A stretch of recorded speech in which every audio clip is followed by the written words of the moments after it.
कोल विद्रोह कोल जनजाति द्वारा अंग्रेजी सरकार के अत्याचार के खिलाफ 1831 ईस्वी में किया गया एक विद्रोह है। यह भारत में अंग्रेजों के खिलाफ किया गया एक महत्वपूर्ण विद्रोह है।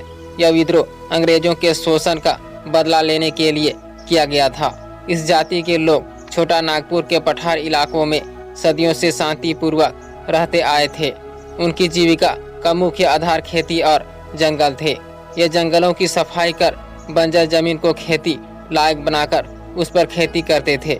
इसलिए वे जमीन पर अपना नैसर्गिक अधिकार मानते थे।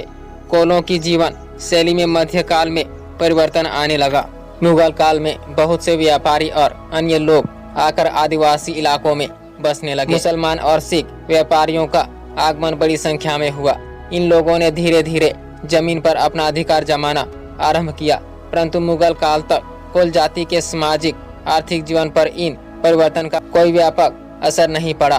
बंगाल में अंग्रेजी शासन की स्थापना के साथ ही कोल जाति के लोगों के आर्थिक जीवन में भी महत्वपूर्ण परिवर्तन आ गया।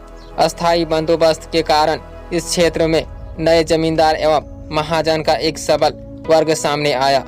इसके साथ इनके कर्मचारी भी आए। इन सभी ने मिलकर कोल जाति के लोगों का शारीरिक एवं आर्थिक शोषण आरंभ कर दिया। लगान की रकम अदा न करने पर उनकी जमीन नीलाम करवा दी जाती थी।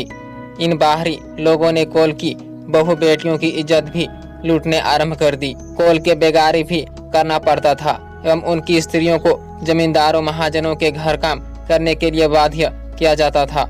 इन अत्याचारों से इनकी सुरक्षा करने वाला कोई नहीं था। थाना और न्यायालय भी जमींदारों एवं महाजनों का ही साथ देते थे। इस जाति का मुखिया निसहाय था। इनका जीवन एक अभिशाप बन गया था।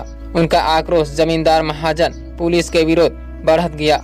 ईस्ट इंडिया कंपनी ने उसकी भूमि को गैर आदिवासी लोगों को दे दिया। अतः उन पर जमींदारों महाजनों और सूदखोरों का अत्याचार दिन प्रतिदिन बढ़ने लगा। अतः 1831 ईस्वी में गैर आदिवासी जाति के लोगों के विरुद्ध उन्होंने विद्रोह कर दिया। कोल जनजाति के लोगों के इस विद्रोह का नेतृत्व बुधु भगत जोआ भगत ने किया।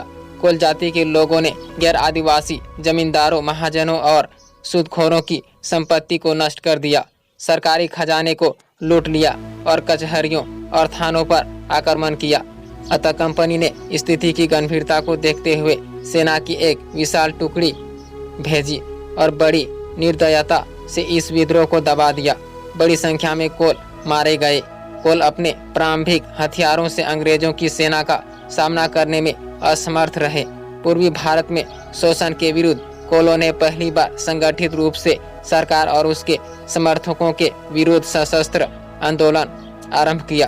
कोलों ने जो रास्ता अपनाया वह अन्य आदिवासियों के लिए प्रेरणा का स्रोत बन गया। शीघ्र ही इस क्षेत्रों में संथालों का व्यापक आंदोलन आरंभ हुआ। कोल विद्रोह यदि असफल हो गया, लेकिन कोल का बलिदान व्यर्थ नहीं गया।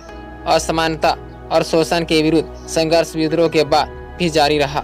सो गाइस, आज की वीडियो में इतना ही। अगर ये वीडियो इन्फॉर्मेशन लगा हो तो लाइक शेयर सब्सक्राइब कीजिए। तब तक के लिए जय हिंद, वंदे मातरम।